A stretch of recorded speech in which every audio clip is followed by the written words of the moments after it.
In this video, we are going to talk about the rebrand that pushed Bad Bunny to the next level. But really, we're going to talk about creative relationships and the creative direction of personalities. It's timely as we are about to see Bad Bunny in the Super Bowl, and there is a cultural conversation around him like never before. But also, this is something I've been looking a lot at personally, as someone who has gone from a normal person to an internet personality. And I've been noticing more and more kinships to what actually happens with musicians as we've gone on tour, begun thinking about our content and releases, had to think more about art direction beyond just the content being made online. And with that, in Southern California life, my friends are musicians, they're on reality shows, and more we're talking about how they can creative direct their career. And over the course of the last 2 years of sharing all the creative and marketing things I know, I've been hit up by countless artists and had a quandary I'm sure a lot of other creatives deal with. Should I be solving for them or for me? Which vision makes the most sense? So today we're going to talk about counter positioning. We're going to talk about the power of art direction inside developing a personality and in the music industry. We're going to talk about creative relationships and the role of having someone by your side as a personality, or the role of being a creative in someone else's world. We're going to talk about vision extension and how to create a movement that's larger than life, creative bravery in the modern era, and authentic,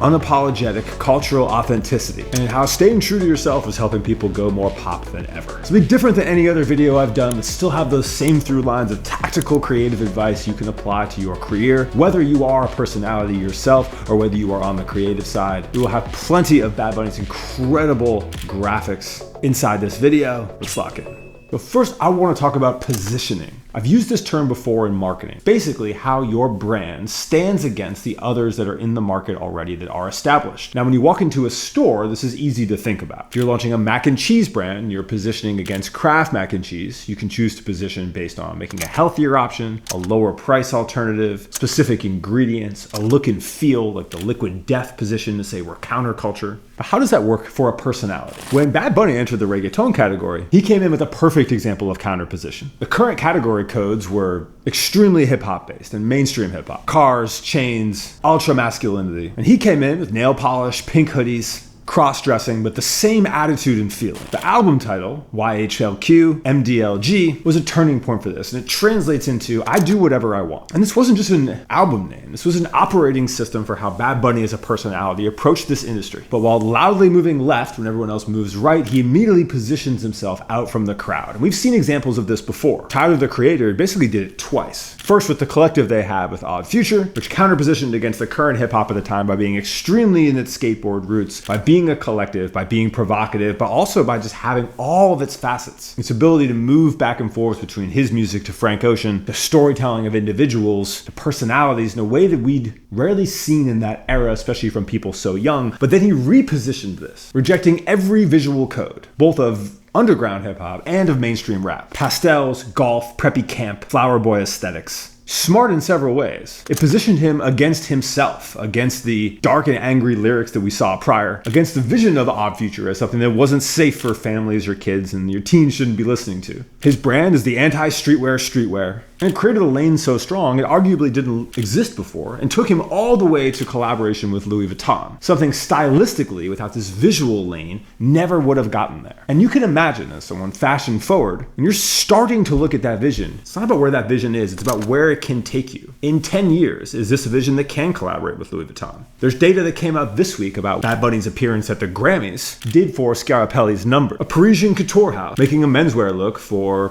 reggaeton. Their first ever haute couture menswear look, and something that when you look at this initial vision, this initial counterculture, you can see all the through lines and how that would be embraced by modern fashion to where it gets to today. In female pop, Billie Eilish being a perfect example. Refusing the hypersexualized pop star uniform that we see again and again today. Baggy clothes, spider imagery. And when she does choose to do it years and years later, it's on her own terms. But that gives her the ability to collaborate with Nike, to be able to be an outlier versus the field. And this has more power than you'd think. Look at this in the guru world that I inhabit, in guru counter signaling. Think of all the old marketing people you've heard talk about the things you learn from, and there's a certain demographic that will hear me in a House of Errors hoodie that says a lot about me and how I want to communicate to an audience versus what the field was prior. To be able to say, hey, the expertise doesn't necessarily come from the old guard now, from people whose fashion or look doesn't matter. People like Hermosi that position against that, against caring at all. But if you want want to be good at marketing, you want to be in branding, you need to be in the know. Everything you say is a signaler. This whole presentation is a thing that embodies the taste that I have and why you would listen to me versus someone who doesn't care about the details. Which brings us to art direction over everything. You'll notice this transition in 2020 at the album I talked about, where all of a sudden Bad Bunny's videos became spectacle. The album shoots became mirroring what we see in the rise of streetwear and fashion that happened at the same time.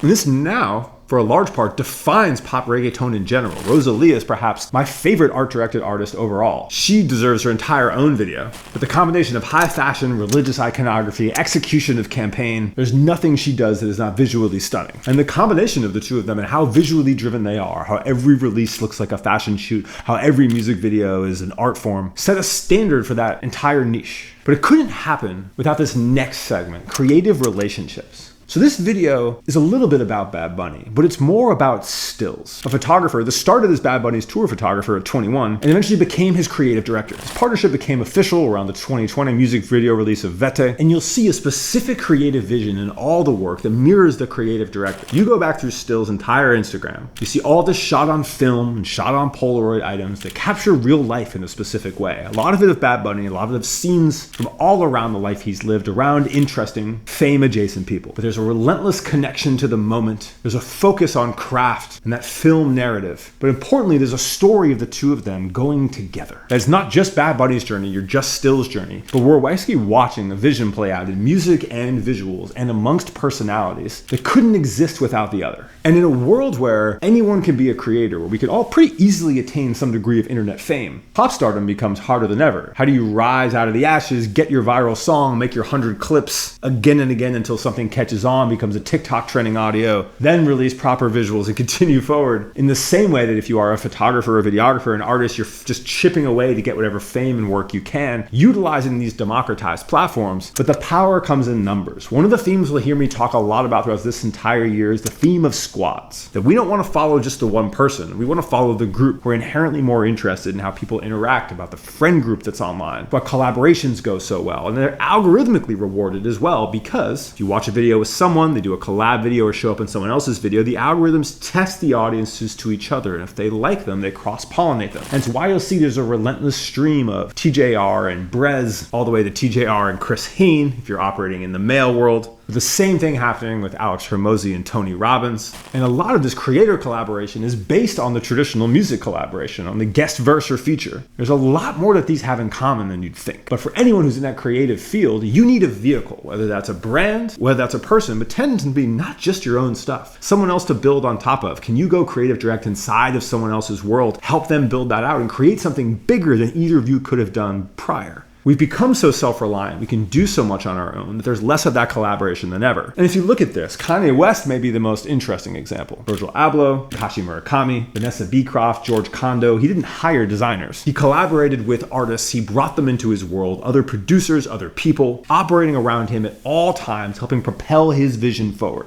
And they all leaving with even more fame, recognition, inspiration, and understanding of how to navigate this world of fame, of music, of branding than they had before, even at the highest level. The Murakami graduation bears, an entrance point into a different world. Kanye elevated them, and they elevated him. And we haven't seen anything even remotely like it since. And it doesn't have to be that big. It can be what we see here, that one-to-one relationship. All right, so I want to help you add a skill to your toolkit today. So I'm going to give you an overview of how to do a competitive website audit in 2026 using the platform SimilarWeb. And you won't believe the info that you can actually get about competitive brand websites. And so if you have a brand, you can actually research what's really happening with your competitors. And if you are a marketer, you can create a concrete plan of steps that you need to do with your team to have an impact. So starting inside the platform, there's a whole bunch of tools you can see here. Keyword research, backlinks, advertising activity. We're going to start with AI brand visibility. So this is a big conversation right now. And you can quickly see if a brand has a modern strategy. You'll get a breakdown of how much traffic they're actually getting from ChatGPT, Copilot, Gemini, and Perplexity. And we'll break down how often AI chatbots recommend your brand in the topics relevant to your business. You can see here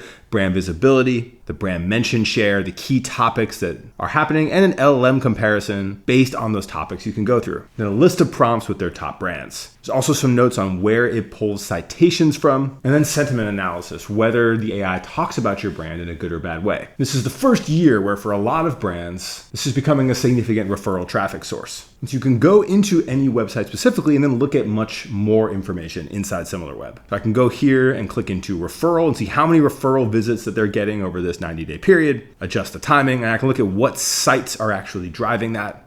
Basically monitor to see where sites are sending traffic to competitors and not you. Same thing in search. You can see the search traffic that a brand is getting. You can see their branded and non-branded keywords. And importantly, you can see their landing pages. Where are they driving their organic and paid traffic? You can see what's being tested and click into those. Same thing with ad and campaign performance. You can actually see the display ads that they're running, Google ads, YouTube ads, info on their PPC spend, and exactly what creative they're running. This checklist will give you a comprehensive list of how I would go through a web audit and all the different things that I would check if I was doing a comparison inside an industry that you can tap back to anytime you need. And you can get all of this info about your industry on SimilarWeb, which I will link down here in the description. And I want to thank them so much for sponsoring this video. And with that comes others, right? Sturdy does a ton of Bad Bunny's tour work and have amazing looking product and a real focus on what they do. Rosalia has multiple creative partners, Canada, Pill in Spain. But this doesn't come from waiting for the gig to hit you up. For Stills, it was a tour photography gig that led to creative direction. It comes from collaboration in the moment with people as they rise. And that leads us to vision extension. Taking a creative vision beyond music into a full world. The album art, the stages, the merchandise, the collaborations, the other artists, the social media presence, working to become a vibe. There's been a lot of talk, you notice I didn't go deep on it because it's so saturated, about the Marty Supreme rollout. And it's reported that Aiden Zamiri, the creative mind behind Brat, was also behind the rollout of Marty Supreme. High impact,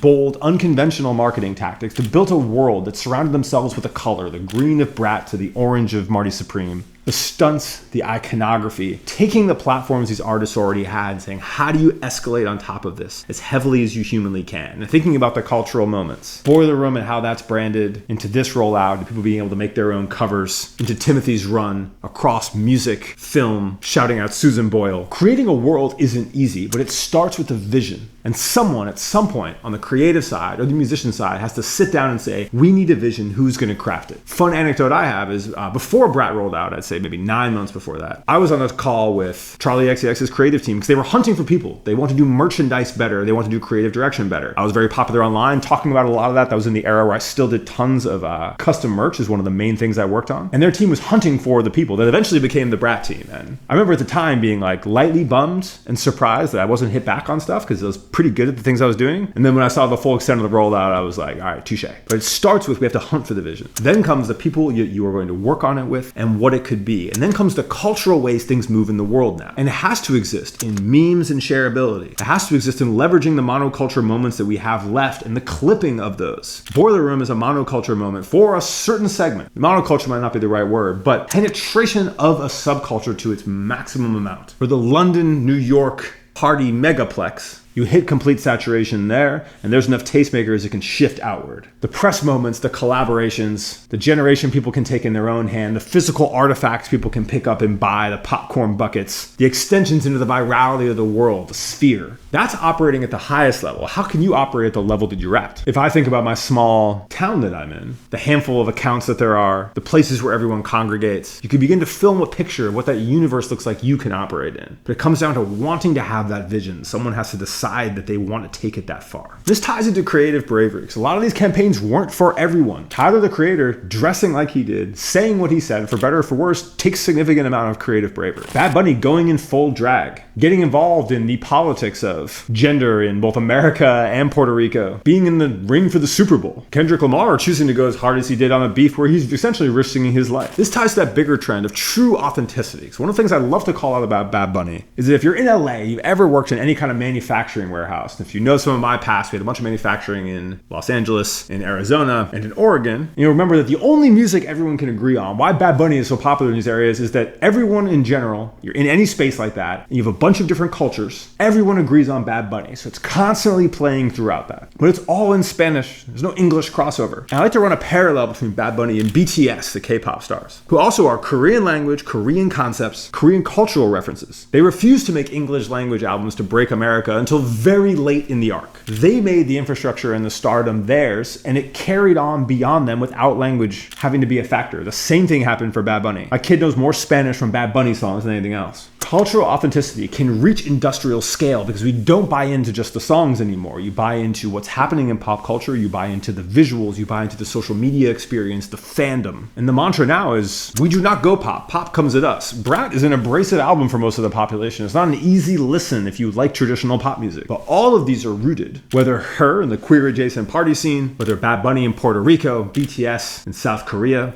they have actual cultural authenticity. And you'll notice that the scale with which people can operate is limited without it. Timothée Chalamet, perhaps the most interesting one, where he's able to embrace his love of the Knicks and his New York culture and the film references and how deep he is inside his own world and comfortable in being this kind of next generation savant of so many things that people see themselves in, and being able to love New York sports and love college football and love film equally and be authentic about it, versus a lot of people who simply just aren't that interesting, who don't have anything to be intensely passionate about. And there's a huge difference there. And what I'll call out is you don't need to change yourself to do it. That the more in touch you are with however native that is to you, wherever you are in the world, whatever that true culture that you actually represent is, the more powerful it is to not try and change, to not be apologetic about it, to lean into it as a through line in what you do in a world where everything mashes together, that more and more people have an appreciation for so much about the world because of how we consume now. So anyway, I know this is a very different type of video from some of the ones I've done before, but continues this art direction and creative direction through line.